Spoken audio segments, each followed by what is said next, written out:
할렐루야. 아멘. 이 시간 여러분 모두에게 하나님의 큰 은혜가 임하시기를 주의 이름으로 축원합니다. 아멘. 부활초라는 식물이 있습니다. 아시아가 원산지인 부활초는 다년생 가시목으로 평소에는 완전히 말라 죽은 것처럼 보이는 식물입니다.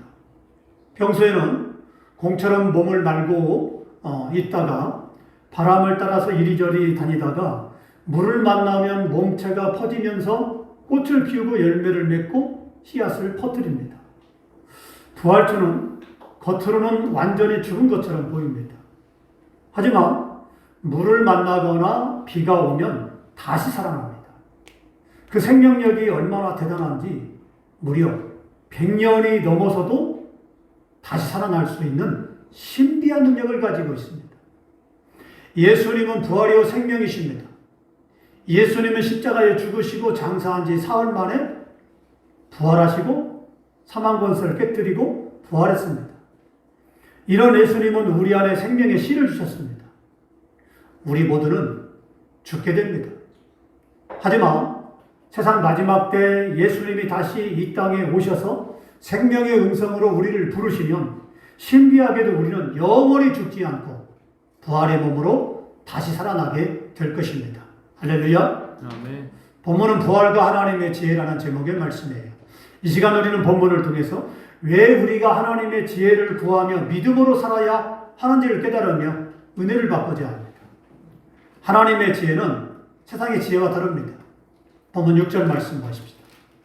그러나 우리가 온전한 자들 중에서는 지혜를 말하노니 이는 이 세상의 지혜가 아니요 또 이 세상에서 없어질 통치자들의 지혜도 아니요 그랬습니다. 사도 바울이 말하는 것이 무엇일까요? 사도 바울이 말하는 것은 지혜입니다. 이 지혜는 바로 십자가의 도와 관련된 하나님의 지혜를 말씀하는 것입니다. 그러면 왜 사도 바울이 이런 말씀을 했을까요? 당시 이 고린도 교회는 이 고린도 교회 분열이 순수한 복음이 아닌 인간적인 생각으로 하나님을 섬기려 했기 때문에 그렇습니다. 또한 고린도 교회의 분열이 하나님의 지혜를 온전히 깨닫지 못했기 때문에 그런 것이라고 사도 바울은 말씀하고 있습니다. 그러면 다시 본문으로 돌아가 보면 이런 말씀을 하고 있어요. 온전한 자들 중에는 지혜를 말하노니 그랬습니다. 자, 여기서 온전한 자들은 누구를 말하는 것일까요? 온전한 자들은 영적으로 성숙한 자들입니다. 성령을 받아 영적으로 성숙한 사람이 온전한 자들입니다. 교회는 성령을 받아 영적으로 성숙한 사람만 모여있다면 문제가 생기지 않습니다. 다툼도 분쟁도 오해도 생기지 않아요. 하지만 앞서 드린 말씀처럼 교회 안에 모든 성도가 믿음이 강한 것이 아니에요. 성령을 받아서 믿음이 성숙하여 믿음이 강한 사람이 있는가 하면 성령을 받긴 받았지만 믿음이 약한 사람이 있습니다. 믿음이 강한 사람은 어른 같아서 단단한 음식과 고기를 먹고 소화를 시킬 수 있지만 믿음이 약한 사람은 단단한 음식과 고기를 먹고 소화를 시킬 수 없어요. 그러면 같은 말씀을 들어도 깨닫고 은혜를 받는 사람이 있는가 하면 깨닫지 못하고 은혜를 받지 못하는 사람이 있더라 이 말입니다. 같은 일을 가지고도 은혜롭게 덕을 끼치는 사람이 있는가 하면 어떤 사람은 문제와 다툼을 일으키는 사람이 있습니다. 이 차이점이 뭘까요? 성령을 받은 영적인 사람이냐, 성령을 받긴 받았지만 아직 십자가의 도를 깨닫지 못하여 믿음이 미성숙한 육적인 사람이냐입니다. 교회 안에는 믿음이 영적으로 성숙하여 믿음이 어른 같은 사람이 있는가 하면 아직 영적으로 성숙하지 못해서 그 믿음이 어린아이와 같은 사람이 있습니다. 사실 어떤 사람은 육체적으로 나이만 먹었지 영적으로 여전히 어린아이와 같아서 단단한 영적 음식 즉 심오한 진리의 말씀이나 하나님의 섭리와 경륜과 같이 깊은 가르침을 듣긴 듣지만 알아듣지도 깨닫지도 못합니다. 사도 바울은 지금 고린도 교회 성도들이 이런 영적 상태가 이렇다는 것이에요. 만일 고린도 교회 성도들이 십자가의 도를 깨달아 믿음의 영적으로 성숙한 사람이었다면 과연 문제가 생겼을까요? 그렇지 않습니다. 아볼로가 누굽니까? 지금 고린도 교회의 목사님이에요. 그럼 아볼로가 누굽니까? 아주 말씀을 잘 전하는 목사님이죠. 아주 은혜롭습니다. 성품이 굉장히 온화합니다. 또 다른 사람들이 바울에 대해서 다 싫어할 때 아볼로가 바울을 소개한 사람이에요. 바울은 그렇지 않습니다. 바울은 믿음의 사람이고 저가 그전에는 교회를 핍박하고 교회를 무너뜨리고 믿는 사람들을 잡아 죽인 사람이었지만 지금은 절대 그런 사람이 아닙니다. 성령을 받고 완전히 변화됐습니다. 이렇게 제자들에게 소개한 사람이 바로 아볼로예요. 지금 그 아볼로가 고린도 교회 담임 목사로 말씀을 전하고 있습니다. 그러니 얼마나 많은 사람들이 은혜롭게 말씀을 잘 듣고 있었겠습니까? 이런데, 이렇게 이제는 말씀을 잘 들었으면 이들이 깨닫고 변화받아야 되는데, 그렇지 못했다는 거지. 그러니까 중요한 건 말씀이 문제가 아니라 듣는 사람의 영적인 귀가 문제다, 이 말이죠. 이렇게 고린도 교회에 성숙한 사람들만 있었으면, 이런 다툼의 문제, 분열의 문제가 생기지 않죠. 그렇지 못했기 때문에 이런 사람들로 인해서 사랑이 넘쳐야 할 교회에 분쟁과 다툼이 생겼다는 것입니다. 육적인 사람은 하나님의 지혜를 깨닫지 못한 사람이고 영적인 사람은 하나님의 지혜를 깨달은 사람입니다. 육적인 사람은 십자가의 도를 깨닫지 못하여서 믿음의 초보 단계에 머물러 있기 때문에 젖을 먹어야 될 어린아이이고 영적인 사람은 십자가의 도를 깨달았기 때문에 단단한 음식과 고기를 먹을 수 있는 어른과 같습니다. 어린아이들이 싸우는 걸 보면 어른들이 볼 때 유치하죠. 사도 바울이 이들을 볼 때, 고린도 교회 성도들을 볼 때 너무나 유치했어요. 나는 아볼로파다, 나는 게바파다, 나는 바울파다, 나는 예수파다. 이렇게 그들이 싸우고 있었습니다. 아니, 교회에서 아볼로파는 무엇이며 게바파는 무엇이며 바울파는 무엇이며 예수파는 무엇입니까? 예수님 믿으면서 나는 이 사람들 편이다. 이렇게 이제는 싸우고 있었어요. 그런데 바울이 그들을 봤을 때 한심하기 짝이 없었던 것입니다. 말씀은 어디로 듣고 말씀은 의뢰받지 못하고 이들이 그렇게 하고 있을 때 바울은 답답한 마음에 편지를 써서 고린도 교회에 보냈습니다. 누가 바울파냐? 누가 아볼로파냐? 누가 게바파냐? 누가 예수파냐? 정신들 차려라. 그런 신앙이 올바른 신앙이냐? 모두가 예수님 믿는 사람들이지 무슨 바울을 믿고 무슨 아볼로를 믿고 바울이 그러면 너희들 십자가에 죽었느냐? 아볼로가 너희를 죽었느냐? 니들이 바울의 이름으로 세례를 받았느냐? 아니지 않느냐? 예수님을 믿어야 되고 예수님 이름으로 이제는 그렇게 세례를 받고 예수님이 너희를 십자가에 죽지 않았느냐? 그러니 우리 모두는 예수파다. 모두가 예수님 믿어야 된다. 라고 그렇게 했던 것입니다. 우리는 교회 문제가 생겼을 때 성막 번제단에 죄를 담아서 버리는 5가지 도구처럼 사람들의 시기와 분쟁에 휩쓸리지 말고 흔들림 없이 기도하며 문제를 가져다가 버리는 그런 영적인 사람이 되어야 됩니다. 할렐루야. 아멘. 우리 교회가 지금은 작지만은요, 하나님의 은혜로 만약에 우리 교회도 몇백 명, 몇천 명 모이면요, 그런 사람이 생겨요. 신천지도 오고, 이단들도 오고, 누가 누군지 모르기 때문에 그런 사람도 오고, 그 다음에 세상적인 생각을 가지고 있는 사람도 오고, 근교회가 되면은 사업하는 사람들도 옵니다. 그 세상에 여러 사람들이 믿는 사람들도 모이게 되죠. 그런 사람들이 직분을 받게 되면 자기 몫을 높여요. 그러면 싸우고 다투고 파벌이 생기고 그렇습니다. 그러면 그런 사람들이 교회를 시끄럽게 할 때 우리가 어떻게 해야 될까요? 우리는 조용히 그 문제를 끌어안아야 돼요. 재 담는 통이 재를 담듯이, 부삽이 재를 퍼서 재 담는 통에 담듯이, 또 고기 갈고리가 이 고기 저 고기를 딱 꿰어서 떨어지지 않게 하듯이, 그렇게 그런 5가지 도구가 되어서 재를 담아서 저 짐 밖에 버려야 됩니다. 제가 교회에서 막 흩날려 보세요. 바람이 불고 교회에서 막 사람들이 재를 막 흩날리게 되면은 재는 목 속에 들어가고 몸 속에 들어가게 되면은 얼마나 이게 답답한지 모릅니다. 말도 못하죠. 자, 그렇기 때문에 견딜 수가 없어요. 예? 찝찝해서 견딜 수가 없고, 이제는 먼지가 들어간 것처럼 얼마나 힘들지 몰라요. 차라리 먼지가 들어가게 되면 낫습니다. 근데 재가 들어가게 되면 정말 견디기 어려워요.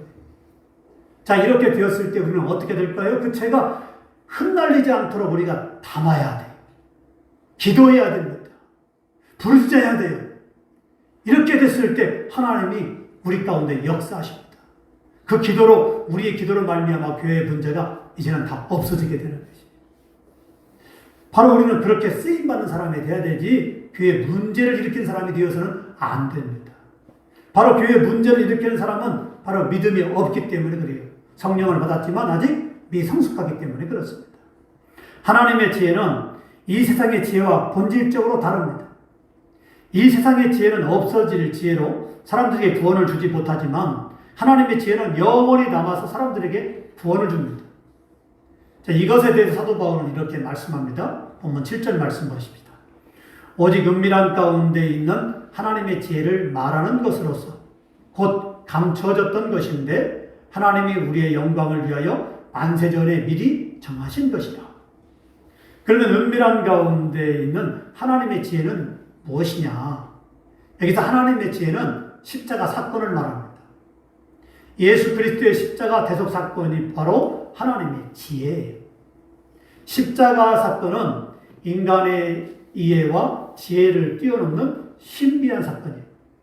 하나님은 인간의 상상을 초월해서 인간을 구원했습니다. 하나님의 말씀이 육신이 되어서 이 땅에 인간처럼 죄인의 모습으로 오셨다. 이게 상상이 됩니까? 자, 하나님께서 예수님이 오시기 전까지는 말씀을 줬어요. 구약의 말씀. 예? 구약의 말씀이 가리키는 방향은 한 방향이에요. 구약이 가리키는 방향은 하나입니다. 예수 그리스도. 그리고 구약의 말씀이 예수 그리스도가 곧 오실 것이다, 곧 오실 것이다, 이렇게 말씀을 줬단 말이에요. 그런데 예수님이 육신이 되어서 이 땅에 오셨어요. 구약의 말씀이 예수님이 육신을 입고 이 땅에 오셨어요. 예수님은 누구시냐? 구약의 말씀이에요. 하나님이 하신 말씀. 그 말씀이 육신이 되어 이 땅에 오셨습니다. 야, 여러분, 말씀이 형체가 있습니까? 말씀이 살아 움직입니까? 자, 형체가 없죠. 근데 하나님의 말씀은, 하나님은 천지를 창조할 때 말씀으로 지었어요. 그래서 우주 만물을 창조할 때에도 하나님이 말씀으로 다 창조했습니다. 자, 말씀은 보이지 않습니다. 사람들이 믿지 못하니까 예수님께서 말씀이 육신이 되어서 이 땅에 오셨어요. 봐라. 이게 하나님 말씀이다. 내가 하나님이다. 내가 육신으로 왔지만 내가 하나님이다 하고 예수님께서는 하나님의 능력, 메시아의 능력, 죽은 자를 살리고 병든 자를 고치고 귀신을 내어쫓고 놀라운 또 자연을 지배하는 능력을 행하셨습니다. 어느 누구도 죽음을 이길 수가 없고, 어느 누구도 질병을 다 고칠 수가 없고, 어느 누구도 귀신을 내어쫓을 수가 없고, 어느 누구도 자연을 지배할 수 없는데 예수님은 물리를 걸어가십니다. 예수님은 죽은 자를 살리십니다. 예수님은 모든 질병을 걸린 자를, 믿음으로 오는 자를 다 고치십니다. 인류 역사상 이렇게 고친 자가 누가 있습니까? 죽은 자를 살린 사람이 누가 있습니까? 예수님밖에 없죠. 근데 하나님의 능력이 들어가게 되면 죽은 자가 살아납니다. 구약에서도 죽은 자가 살아났었죠. 하나님의 말씀이 들어가니까 살아납니다. 근데 그 말씀이 육신이 되어 이 땅에 오신 분이 계시는데 바로 그분이 예수님이에요.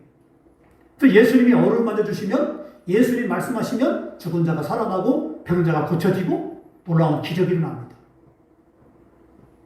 자, 이렇게 놀라운 역사가 있죠.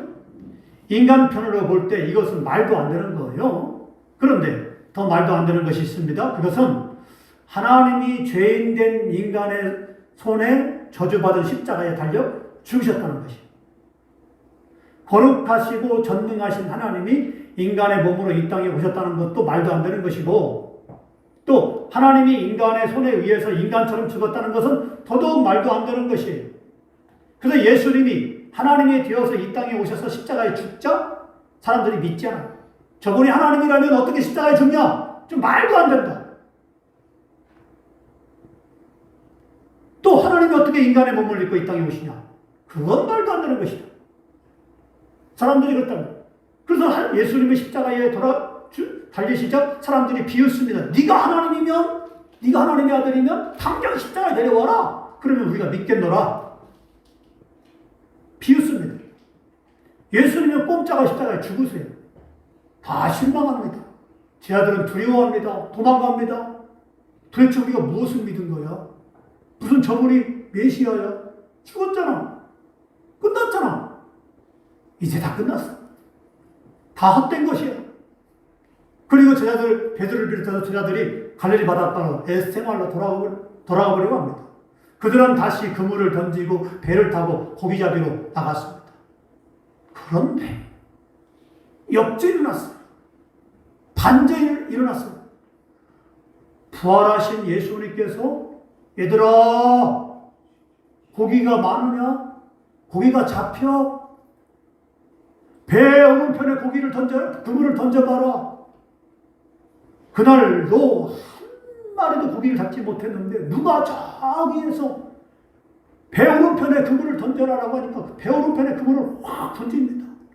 그랬더니 밤새 한 마리 잡지 못했는데 그날 153마리 큰 고기들이 153마리나 잡혀가지고 두 배에 가득 차서 배가 침몰할 정도로, 배가 잠길 정도로 그렇게 많이 잡힙니다. 그때 베드로가 주님이다! 저분은 주님이다! 그리고 다이빙을 해요. 그리고 막 옵니다. 그리고 다이빙해서 와보니까 진짜 예수님. 어떻습니까? 예수님이 헛것입니까? 예수님이 허무합니까? 그분이 십자가에 허무하게 죽었습니까? 그분이 거짓입니까? 그분은 그분의 말씀대로 나는 부활할 것이다. 예수님의 말씀대로 바로 예수님은 부활했어요. 부활했는데 그냥 죽었다가 살아난 것이 아니라 영원히 죽지 않는 몸으로 부활했어요. 그래서 예수님 말씀하십니다. 보여주십니다. 너희도 나를 믿으면 이와 같이 허무하게 죽는 것이 아니라 다시 부활할 것이다.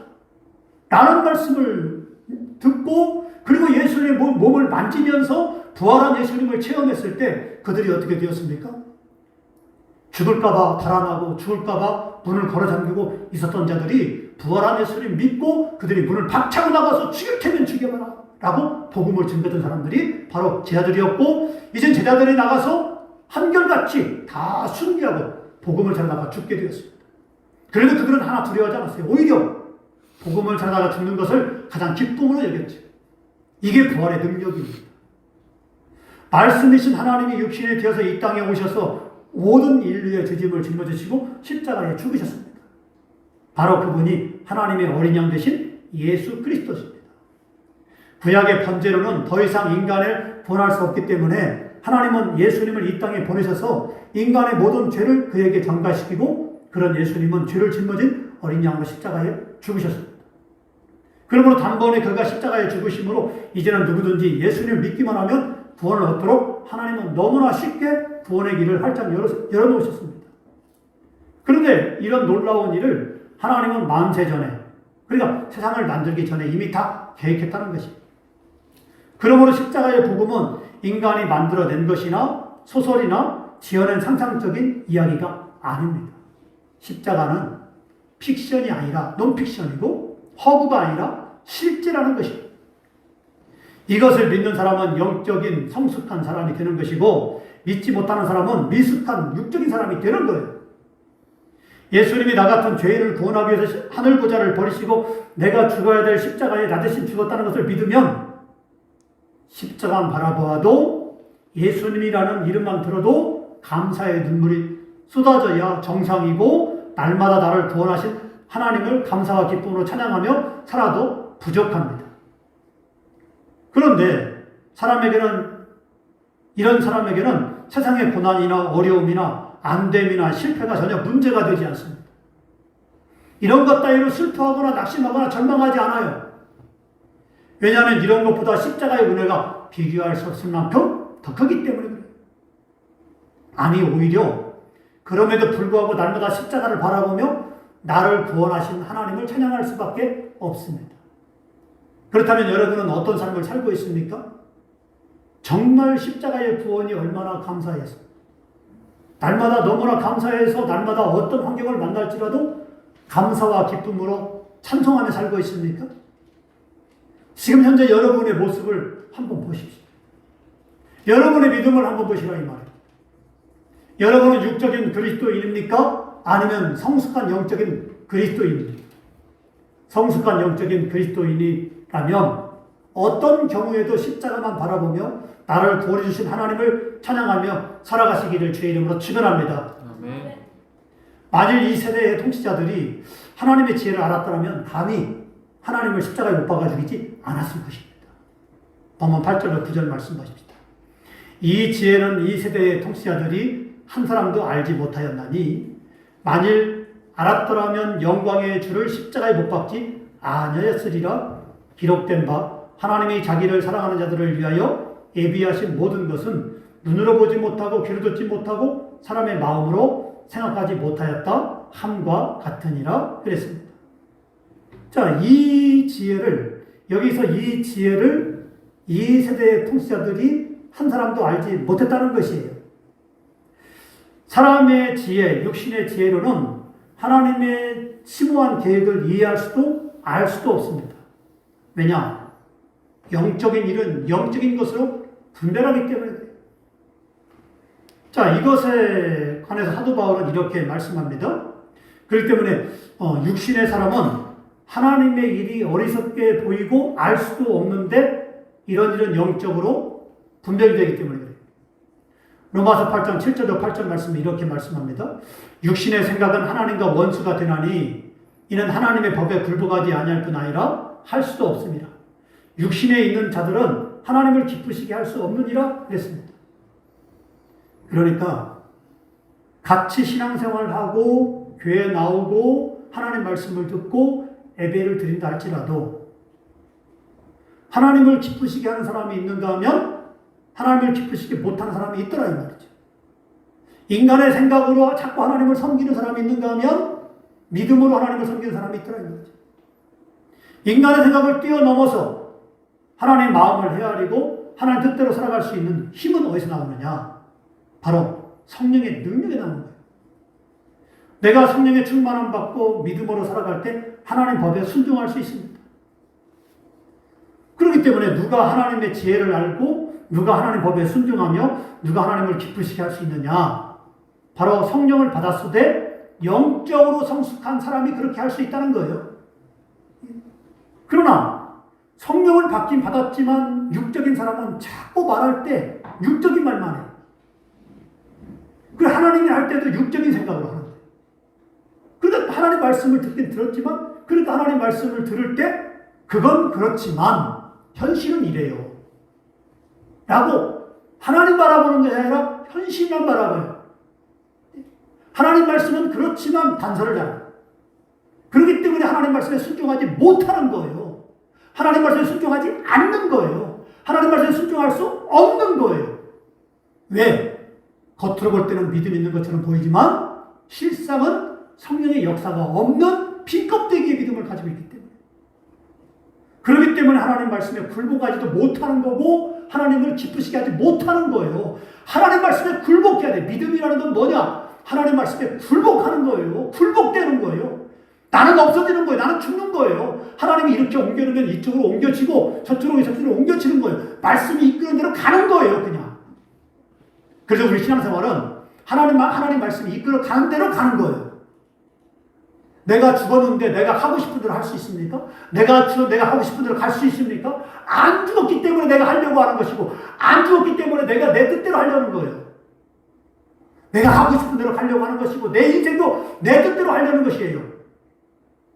그러나 성령의 사람은 내가 죽었기 때문에 하나님께 구하는 겁니다. 기도하는 거예요. 답답하니까 힘드니까 기도하는 거예요. 하나님 뜻이 뭡니까? 하나님은 내를 어느 길로 가야 됩니까? 방향이 어딥니까? 무엇하기를 원하십니까? 하나님 이때 어떻게 해야 됩니까? 인생의 답답한 문제, 내 뜻대로 안 될 때, 힘들 때 내 뜻대로 하려는 것이 아니라 하나님 뜻이 뭡니까? 여기서 어느 길로 가야 됩니까?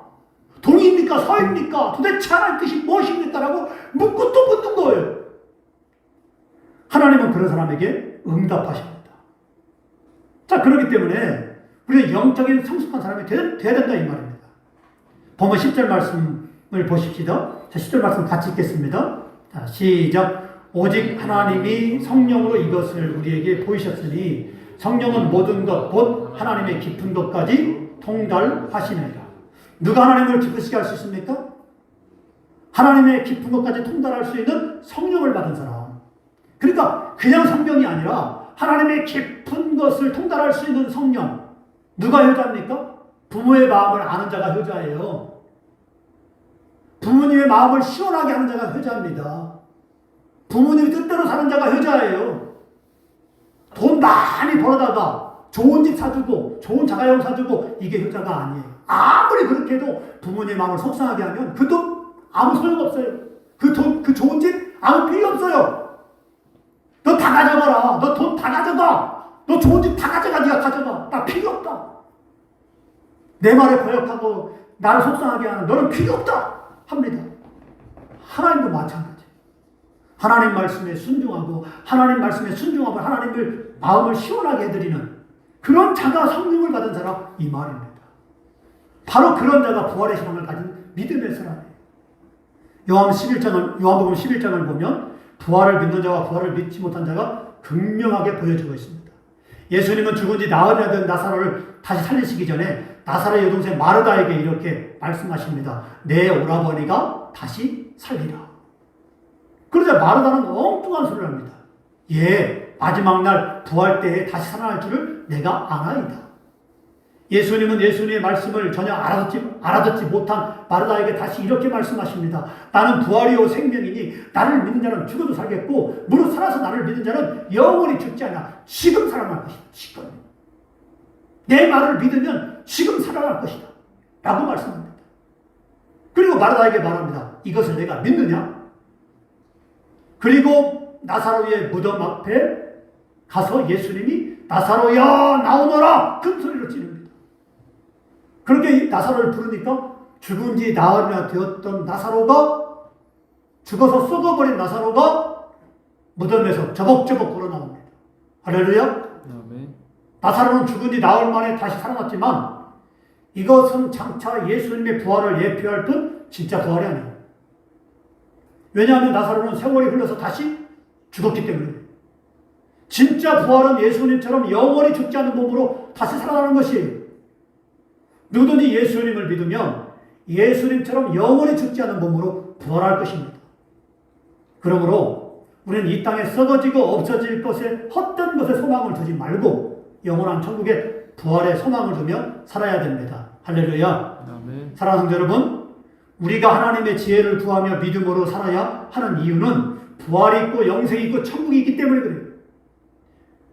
예수님을 믿는 우리는 죽음으로 모든 것이 끝나지 않습니다. 부활과 영생과 천국이 있습니다. 그러므로 우리는 날마다 매 순간마다 십자가를 붙들고 부활의 소망으로 살아야 됩니다.